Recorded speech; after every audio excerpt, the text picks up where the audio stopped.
Thank you very much, thank you. I was promoting last October, November, a new album and a new book. The book was called The Dreamer. And in that book, I was sent the chapters to check. I was surprised how many times I mentioned my dad. Yes, I remembered enough to write them down, but I kind of got used to them. But he told me, he gave me so much good advice. He warned me about things. And the book is full of stuff that he told me. And I hope you don't mind, but I'd like to dedicate this next song to my dad.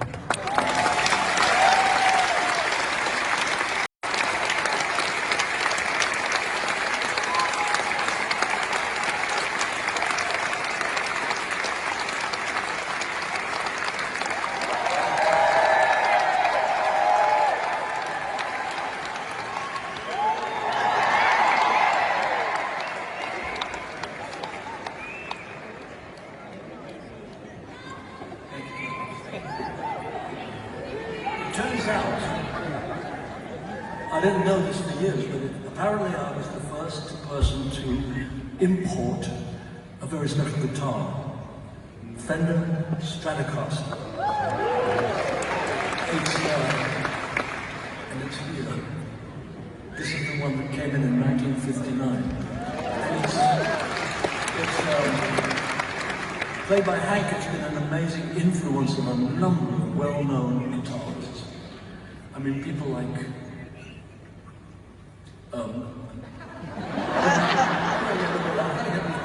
Brian May, Dave Gilmour, Eric Clapton, Jimmy Page, Jeff Beck, Mark Knopfler. I mean, it is interesting that once we got the guitar, because Hank kept on saying, we've seen these photographs, and he said, let's get one of these, it'll change our sound and everything. And it did, it actually did. And it's great tonight that Bobby's going to play this guitar. And we're going to do 3 songs that the Shadows and I recorded with this guitar. And I'd like to mention that Bruce Welch and Brian Bennett are right here.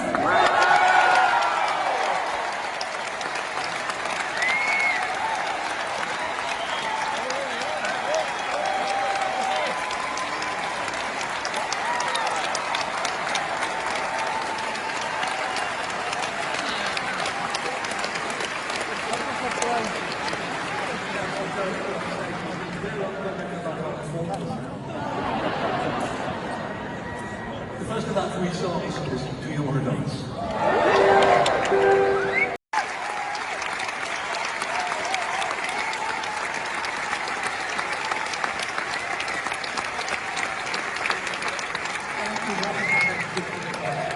I don't know about you, but it's certainly during the course of the tour taking me back to those happy times. And hearing the guitar being played by Bobby was originally played by Hank Marvin, and I think you'll agree he did a phenomenal job.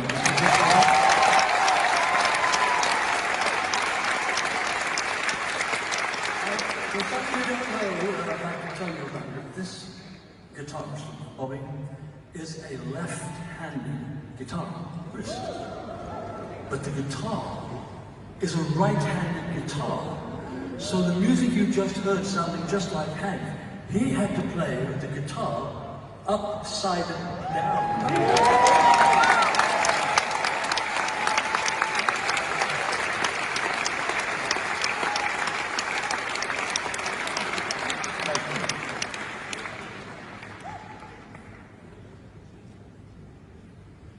Ambition for themselves of making an instrumental single for themselves. The press relations officer, now I'm saying this knowing that they don't know anything about this. But the press relations officer came to me and said, look, it's really difficult to have instrumental hits in Britain at the moment. But if you are prepared to play something on their single, I might be able to get it to the radio with Giselle Cliffs on it, something like that. And I didn't think it was going to work, but it did, because they did get played and they got to #1. And the thing I played, there was a drum, a tiny little drum in the studio, and they called it an Indian drum, which I didn't recognize, even though I come from India. I played it, And this was my part of that #1 record.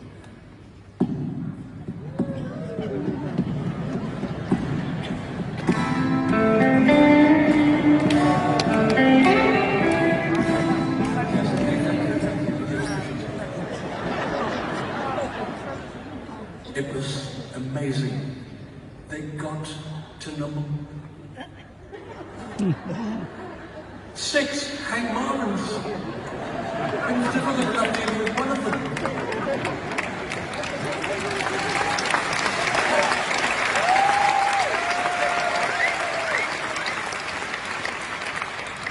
But the song, I mean, you know, you'll never believe who they knocked off the #1 slot. Yeah, me. The only consolation I had was I was able to tell myself over the years that I played on the record that knocked me off #1. And we're going to do that #1 that got knocked off by me. Here it is now. Please Don't Tease. I mentioned being here to promote an album last year. It was the one called Music, The Air That I Breathe. And obviously I'd like to do one of the songs from that album. This is the song. And it's kind of in a way written for every single one of us here. It's simply called... Oh, before I tell you the title. Well, I mean, I can't believe I forgot to tell you in the first place. When I was here, the album came in at #3 in the charts. Tanya from my office rang me and said, "Are you sitting down?" I said, "Yes."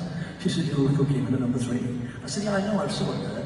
She said, "Yeah, but what you don't know is that the people who run the charts call the office and they've told Tanya that I was the first person and may well be the only one who has ever had a top 5 album in 8 consecutive days."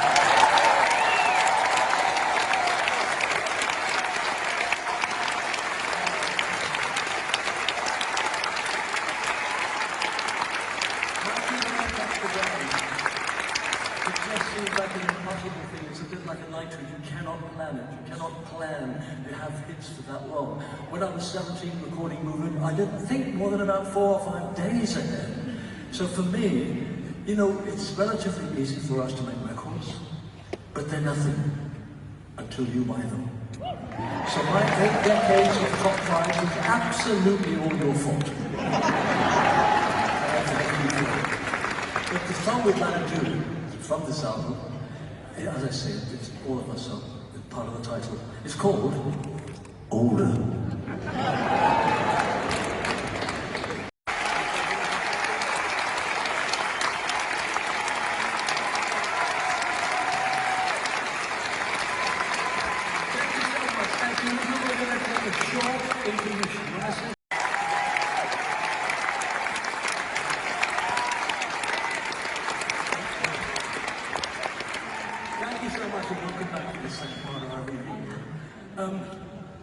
I mentioned about you being the reason why we have gold discs. You can make as many discs as you like. If no one buys them, they're just lying on shelves.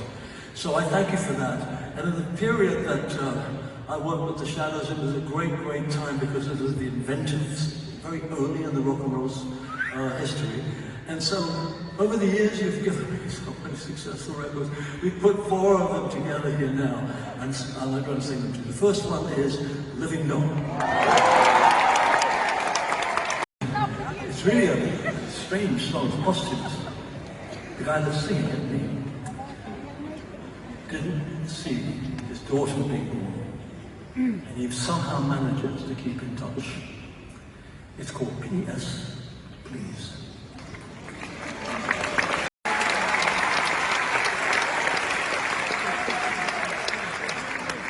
Thank you very much, thank you. When putting together the songs for this show, I did try to do it as much as I could, play the songs that we know that you've loved through the years. But deep down inside me, there were a few songs, and I've already sung a few of them, that I've been dying to sing for a long time and haven't sung for a long time. This one is called... what's it called? Lost in a Lonely World.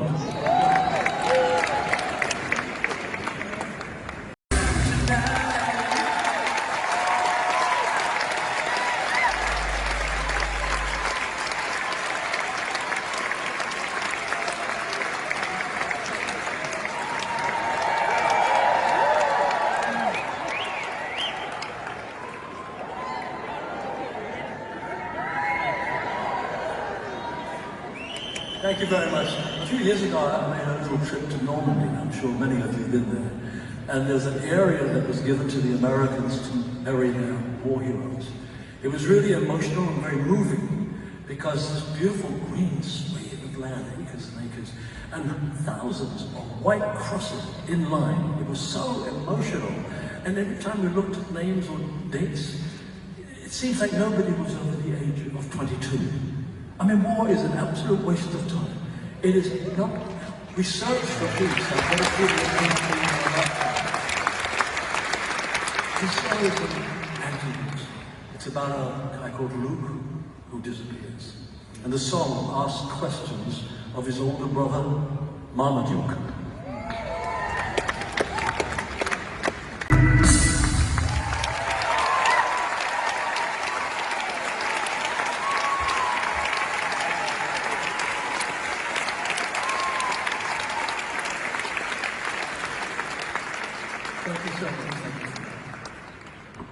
I've sung a lot of love songs in my time and always enjoyed doing that, which reminds me I've got the shortest love story ever. Fairy tale, really.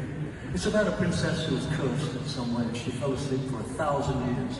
And the only way she's going to wake up is a handsome prince rides along a white pony and wakes her with a kiss. So I don't know how long she had to wait, about 1,000 years. Anyway, finally. Broken clogs came along.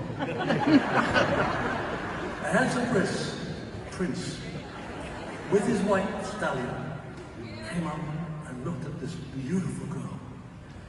And he leaned over and kissed her. There's more. He kissed her, her eyes fluttered open, and he said to her, "Will you marry me?" She said, "No." And then the prince lived happily ever after.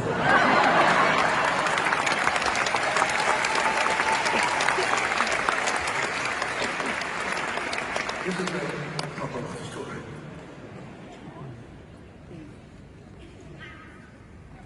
Journalists said it was a one-man show. Rubbish. I have never, ever done a one-man show. I surround myself with gifted and talented people and they make me look good. And tonight's no different. So I'd like to ask you to help me, first of all, to say thank you to, on guitar, Bobby Harris.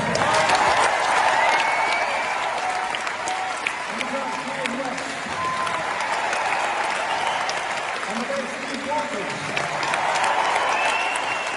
On wind instruments, Mike Walker.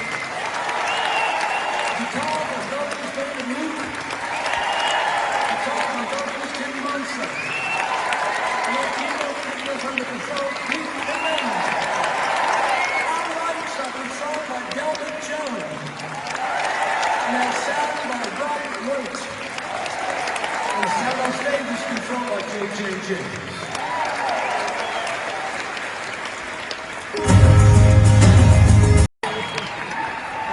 Enjoyed yourself as much as we have. It's been a terrific evening. We can't thank you enough for being a wonderful audience. You turned out to do. It was incredibly tempting to actually finish on a song that positive about peace and such things. But there was a song I was given by a friend of mine, Chris Eaton. He wrote this, I think it was my 50th year in singing, and he'd written a song that was actually a dedication to you. Because I've said it twice before, and I'm going to say it again. It's easy for us to make a record, but selling it is difficult. And you have bought many of mine, and you, I have a dozen gold discs at home. But in this song, and it's the title, it suggests that you are golden.